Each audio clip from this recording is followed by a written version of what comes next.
जय हिंद दोस्तों, स्वागत है आज के वीडियो में। आज दोस्तों मैं बात करने वाला हूँ UPSC civil service IAS exam जो कि 2026 का हुआ था। और हमारे देश में प्रोटेस्ट कंटिन्यू चल ही रहे हैं, आंदोलन हो ही रहा है शिक्षा के सुधार के लिए, शिक्षा के सिस्टम को सुधार के लिए।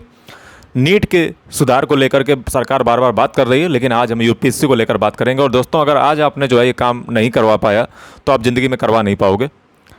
आज जो है हम सबको ये पढ़ लेना पड़ेगा, हमें अपने निजी स्वार्थ को साइड में रखना पड़ेगा और हम सबको मिल कर के आवाज़ उठानी पड़ेगी।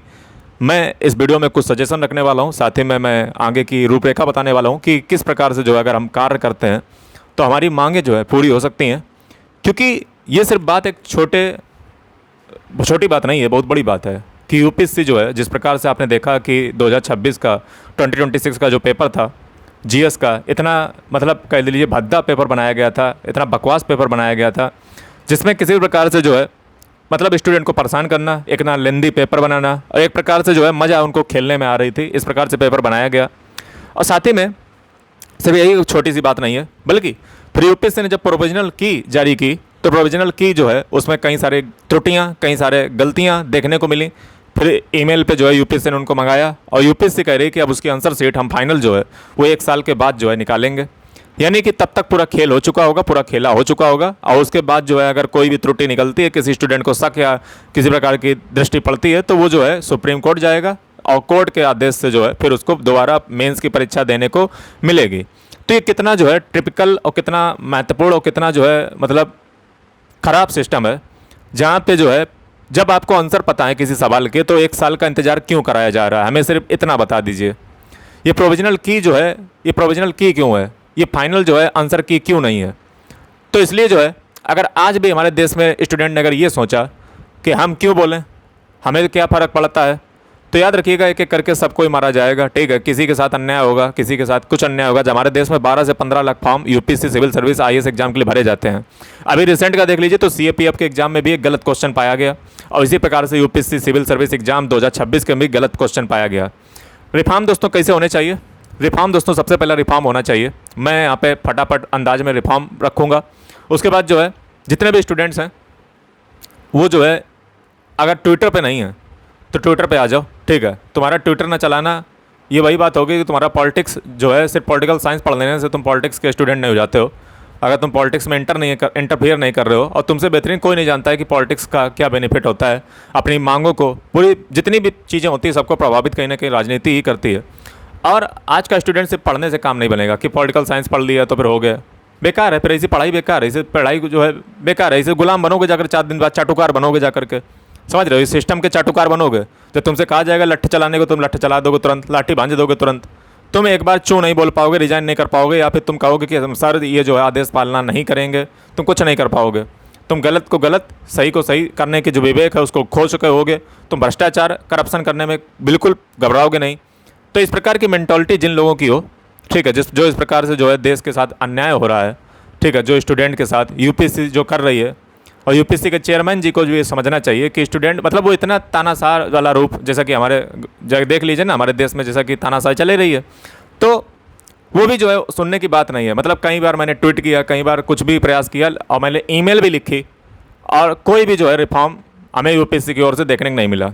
तो आज मेरी जो है कुछ रिक्वेस्ट है और मैं उनको रखूँगा, और उसके बाद आपको क्या करना है मैं अंत में बताऊँगा। पहली चीज़, जितने भी यूपीएससी जो टॉपर्स होते हैं, जैसे वो टॉपर्स निकलें, यानी कि जो है जैसे रिजल्ट आए, रिजल्ट के बाद जो है कोचिंग इंस्टीट्यूट के पास किसी भी प्रकार से कोई भी टॉपर नहीं जाएगा। क्योंकि एक बहुत गंदी प्रथा आज सेट हो चुकी है कि टॉपर को खरीद करके यूपीएससी वाली जो कोचिंगें होती हैं वो उनके नाम पे जो है अपना कोर्स बेच रही हैं, बैच बेच रही हैं, और ये लुटेरा कल्चर चल रहा है, बहुत बढ़िया चल रहा है। मैंने यूपीएससी को कई बार जो है ईमेल लिखी है, लेकिन यूपीएससी ने कोई उस पर कोई एक्शन नहीं लिया है। मैंने बाकायदा कोचिंग का बैनर उठा करके जो यूपीएससी के पास भेजा है कि ये देख लो, इसमें टॉपर बना हुआ है। अरे भाई, जब आप आईएएस बन चुके हो, आईपीएस बन चुके हो, आपको क्या फ़र्क पड़ता है आप कोचिंग के पास क्यों जा रहे हो?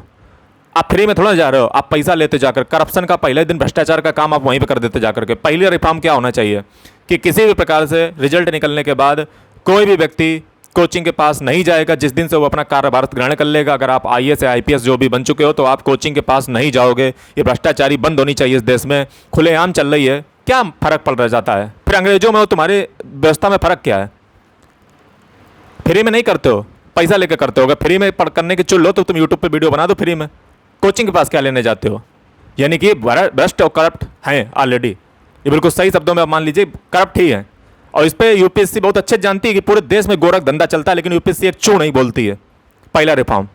दूसरा रिफॉर्म, प्रोविजनल की रिलीज नहीं होगी, फाइनल आंसर शीट हमें जारी कीजिए यूपीएससी के बाद, यानी कि जैसे यूपीएससी का पेपर हो वो इसके तुरंत बाद प्रोविजनल की कुछ नहीं आएगी, रिजल्ट जो है तुरंत फाइनल आंसर की जारी होनी चाहिए।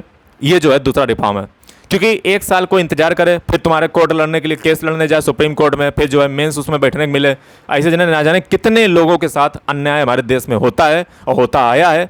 लेकिन यूपीएससी बिल्कुल कान में रुई डाल करके रखी हुई है और मुझे पूरा भरोसा है कि यूपीएससी जो है इस पर कोई गौर नहीं करेगी। हम उसके भी प्रोसेस बताएंगे कि आगे चल के क्या होगा। तो दूसरा रिफॉर्म समझ आया। तीसरा रिफॉर्म, थर्ड रिफॉर्म है सीसेट का जो पेपर है, जो सिविल सर्विस एप्टीट्यूड टेस्ट का पेपर है, उसमें क्लास 10th तक के लेवल का मैथ और रीजनिंग पूछनी चाहिए और कॉम्प्रिहेंशन पूछना चाहिए।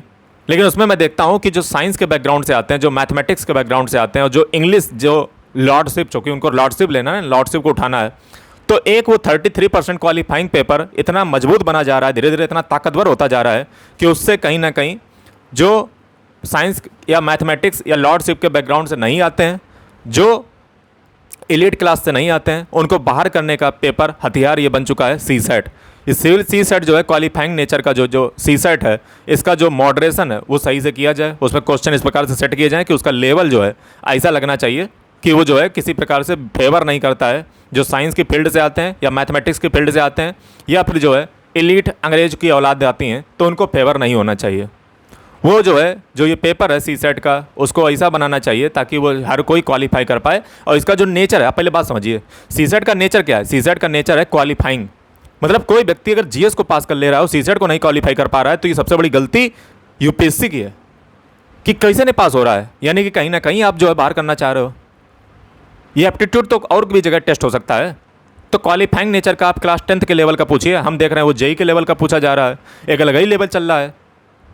तो ये क्वालिफाइंग पेपर को जो है एकदम बर्बाद करके रख दिया है, ज़िंदगी बर्बाद लगा दी है। ये सिर्फ ना सिर्फ हिंदी मीडियम के व्यक्तियों के लिए बर्बादी का सबक है, और इंग्लिश मीडियम के लिए तो बेनिफिट करता है। और साथ ही में जो है कॉम्प्रिहेंशन देख लीजिए इतना टफ पूछने लगे हैं, मैथ देख लीजिए इतना टफ पूछने लगे हैं, रीजनिंग देख लीजिए। तो सीसेट के पेपर का लेवल जो है वो सही किया जाए, उसको क्वालिफाइंग नेचर का ही समझ के उसी हिसाब से डिज़ाइन किया जाए। तीसरे 3 रिफॉर्म हो गए। चौथा रिफॉर्म दोस्तों ये होना चाहिए कि हमारे देश में आप देखते हो कि जो इस वर्ष इस भद्दे पेपर की वजह से जो स्टूडेंट का लास्ट अटेम्प्ट था उनको एक मौका और मिलना चाहिए। यूपीएससी को एक मौका अवश्य देना चाहिए, एक अटेम्प्ट और देना चाहिए, ताकि जो जिन लोगों के साथ ये भद्दा मजाक इस बार हुआ है, जो धोखा हुआ है स्टूडेंट के साथ, जो उनकी ज़िंदगियों के साथ खेला गया, बर्बाद किया है, लाखों स्टूडेंट की ज़िंदगियाँ बर्बाद करने वाला सिर्फ एक ही कमीशन है जिसका नाम यूपीएससी है। ऐसा बर्बाद किया गया है, मतलब इतना भद्दा पेपर बनाने के बावजूद आप जो है एक अटेम्प्ट नहीं दे रहे हो। ये बात खुद यूपीएससी के चेयरमैन ने कबूल की है, मानी है कि हाँ पेपर बहुत टफ था। पेपर टफ नहीं था, बहुत भद्दा था, समझ रहे हो। तो एक अटेम्प्ट उन लोगों को मिलना चाहिए जो लोग जो है यूपीएससी का पेपर इस वर्ष दिए थे, उनको एक अटेम्प्ट और मिलना चाहिए, ताकि ये यूपीएससी की गलती का जो भुगतान है वो जो आम देश का एस्पिरेंट है जिसने सालों साल मेहनत की है उसको जो है इसका भुगतान ना करना पड़े। एक अटेम्प्ट उसको ये मिलना चाहिए। तो 4 रिफॉर्म मैंने बताए हैं। 5वां रिफॉर्म दोस्तों ये है, 5th रिफॉर्म ये है कि यूपीएससी को जो है एक वेल डिफाइंड सिलेबस देना चाहिए। वेल डिफाइंड सिलेबस जो आज मॉडर्न ज़माने के अनुसार हो, और उसमें हर चीज़ को वेल डिफाइंड किया गया हो कि क्या चीज़ें रहेंगी, क्या सोर्स रहेंगे और क्या सिलेबस में पढ़ना है, कहाँ से क्या पूछा जाएगा। ऐसा नहीं कि कुछ भी पूछ दे रहे हैं, कुछ भी मतलब पूछ दे रहे हैं। तो जनरल स्टडी के नाम पे कुछ भी नहीं पूछना है, ठीक है। तो वेल डिफाइंड सिलेबस दीजिए। हम कहते हैं अगर वेल डिफाइंड सिलेबस ना दे पाओ, कम से कम सीसेट वाला तो पहले मान ही लो। तो 5 रिफॉर्म हो गए। वेल डिफाइंड सिलेबस की मैंने बात की। 6 रिफॉर्म दोस्तों ये है कि हिंदी मीडियम की हमारे देश में दशा बड़ी बुरी है, बड़ी बुरी होती जा रही है। भारत जो है, जिस देश में जो है हिंदी जो है जिसकी राजभाषा हो, और उस देश में हिंदी मीडियम का रिजल्ट अगर नहीं आ रहा है तो फिर क्या ये कौन सी व्यवस्था बनाने का प्रयास हो रहा है हमारे देश में। 6वां रिफॉर्म मैं बता रहा हूँ, 6 रिफॉर्म। ये किस प्रकार की व्यवस्था बनाने का इंतजाम हमारे देश में हो रहा है, हमें ज़रा ये बता दीजिए। ये कहीं ना कहीं अंग्रेज़ों की जो एलीट कल्चर था उसी को पालने की व्यवस्था ही चल रही है कि एक जो एलीट क्लास है, हिंदी मीडियम के व्यक्ति के पास ज़्यादा रिसोर्स नहीं होते, ज़्यादा संसाधन नहीं होते हैं, वो जो है गाँव से आता है, गाँव देहातों से आता है। उसके पास वो सुविधाएं नहीं है, बैटल ग्राउंड इक्वल नहीं है, उनके पास लाखों की कोचिंग है, वो JNU DU से पढ़े हुए हैं। आप देख लीजिए ना, जितने बनते हैं वो सब अच्छे अच्छे कॉलेज से पढ़े होते हैं। एक हिंदी मीडियम बेल्ट का जो बच्चा है, गांव का बच्चा है, वो कैसे उनसे कम्पिटिट करेगा? अब जो बड़े बड़े व्यक्ति होंगे, जो पढ़े होंगे, वो बहुत इक्वलिटी की बात करेंगे।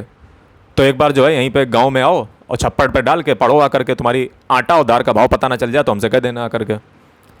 इक्वलिटी की तो बात करने में बहुत मज़ा आती है, तो बैटल ग्राउंड फिर अकेला रखो, आओ फिर गाँव में आओ, मज़ा आए फिर पूरा पूरा। कब लाइट चली जाती है, कब सुबह होती है, कितनी समस्याएं आती हैं, तो तुम्हें भी तो पता चले। कब पानी बरसने लगे, कभी कुछ, तो समस्याएं तुम्हें नहीं आता पता चलेंगे, क्योंकि तुम शहर में रहते हो, ठीक है। तो शहर की, और तुम्हें अच्छे कॉलेज में अच्छे प्रोफेसर मिल गए, तो कैसे इक्वल बैटल ग्राउंड है ही नहीं। ये हिंदी मीडियम का अगर तबका हमारे देश में अगर बाहर हो रहा है और इस पर यूपीएससी कोई एक्शन नहीं, यूपीएससी ने क्या किया इसके लिए? कोई एक्शन किया है? कोई एक्शन नहीं है। छठवां रिफॉर्म, 6 रिफॉर्म हमारे देश में होना चाहिए कि हिंदी मीडियम का सिलेक्शन उसमें हो। इसके लिए कुछ विशेष प्रावधान किए जाए, कुछ विशेष योजना चलाई जाए, ताकि हिंदी मीडियम का भी जो है उसमें इक्वलिटी बढ़े जा करके।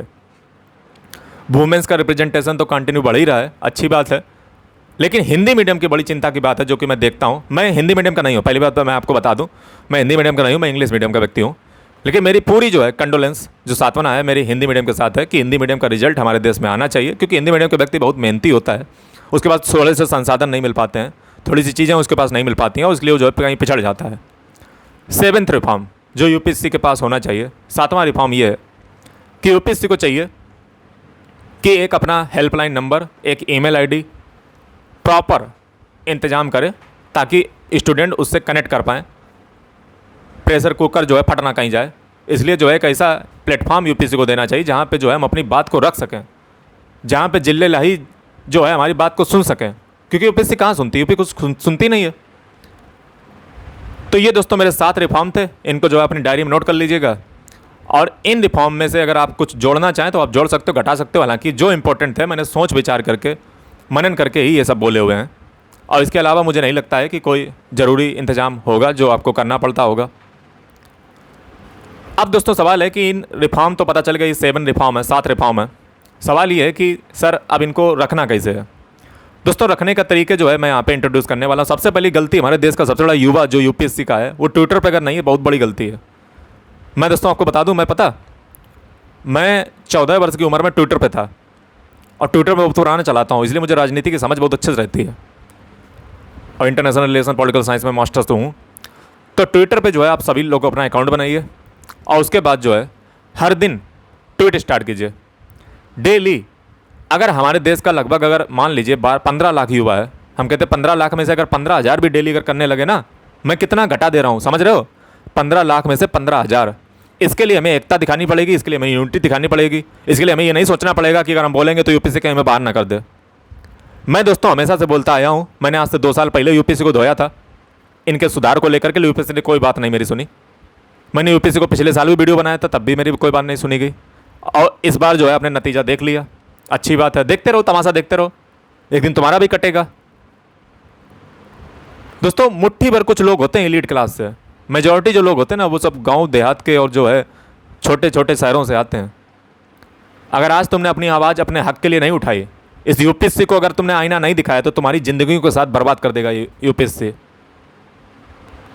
ना कोई वेल डिफाइंड सिलेबस है, कुछ भी पूछा जा रहा है, गलत क्वेश्चन पूछे जा रहे हैं, आंसर सीट आप नहीं जारी कर रहे हो, हिंदी मीडियम का कोई सिलेक्शन ही नहीं हो रहा है, एलीट कल्चर पाल के रखे हो, सीसेट जो क्वालिफाइंग नेचर का उसको जो है क्या तुम बना के रखे हुए हो।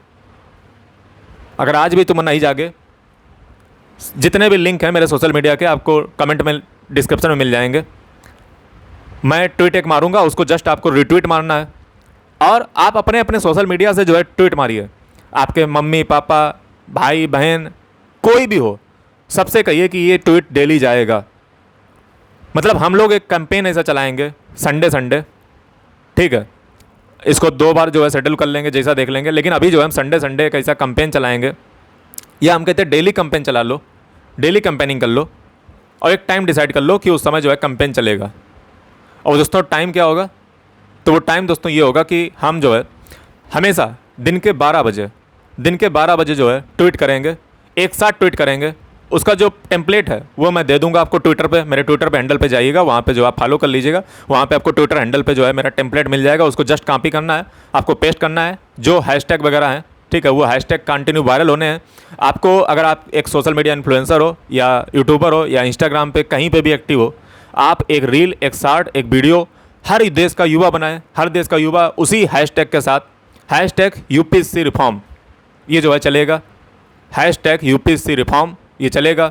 और कंटिन्यू मैं दोस्तों सारे हैशटैग आपको बता दूंगा और मैं प्रोफार्मा जो है कमेंट में और डिस्क्रिप्शन में पिन कर दूंगा।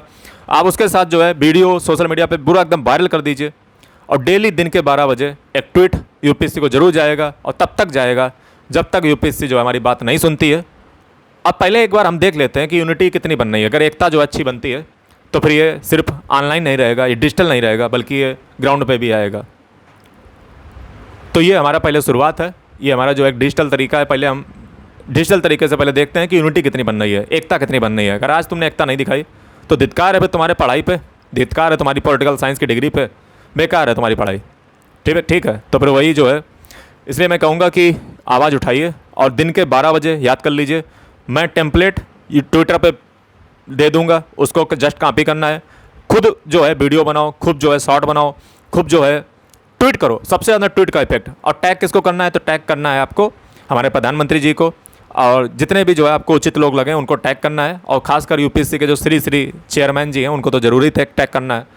और कंटिन्यू जो है ये दिन के 12 बजे हर दिन ट्वीट होगा जब तक हमारी सरकार, हमारी जो यूपीएससी चेयरमैन है, हालांकि वो हमारे निर्णय को जो है सुनते नहीं, हमारी मांगों को सुनते नहीं है, और देश के जो युवाओं हैं उनकी ज़िंदगियों से खेलने का जो है प्रयास वो बंद नहीं करते हैं। धन्यवाद।